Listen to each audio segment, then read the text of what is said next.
بسم اللہ الرحمن الرحیم۔ سونف کا استعمال پیٹ کی بیماریوں کے علاج کے لیے عرصہ قدیم سے چلا آ رہا ہے۔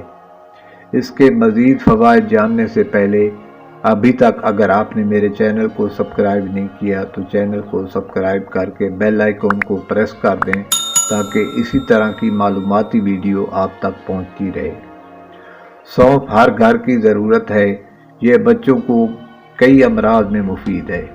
پیٹ کی بیماریوں میں شفائے دودھ میں سونف پکا کر بچوں کو پلانے سے پیٹ کی بیماریوں میں شفا ملتی ہے اور یہ نظام انہضام کو بہتر بناتی ہے۔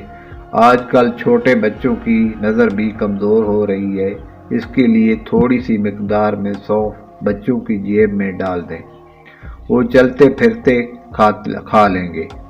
اس سے نظر کی کمزوری بھی دور ہو جائے گی اور معدے کو بھی تقویت ملے گی۔ صبح چائے کا چمچہ بھر کر اس کو کھانے سے بینائی تیز ہو جاتی ہے، نظام ہاضمہ بہتر ہو جاتا ہے۔ کچھ لوگوں کا ہاضمہ خراب رہتا ہے اور اسہال کی تکلیف سے نڈال ہوتے ہیں، جہاں کچھ کھایا پیٹ میں درد ہو گیا۔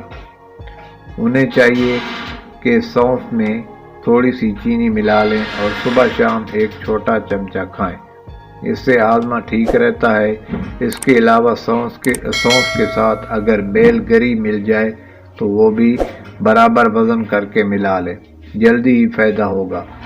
جرمنی میں چھوٹے بچوں کو اکثر دوائی نہیں دی جاتی بلکہ انہیں سونف کا پانی پلایا جاتا ہے۔ یہ بازار میں عام دستیاب ہے اور اس کا پانی ابال کر پلانے سے بچوں کی کئی تکالیف ختم ہو جاتی ہے۔ دماغ میں رہنے والے جراثیم الزائم کی وجہ سے نزلہ زکام ہو جاتا ہے۔ اگر بادام اور سونف کو ملا کر کھلایا جائے تو نزلہ زکام کبھی بھی نہیں ہوگا۔ امید ہے کہ ہماری یہ ویڈیو آپ کو پسند آئی ہوگی۔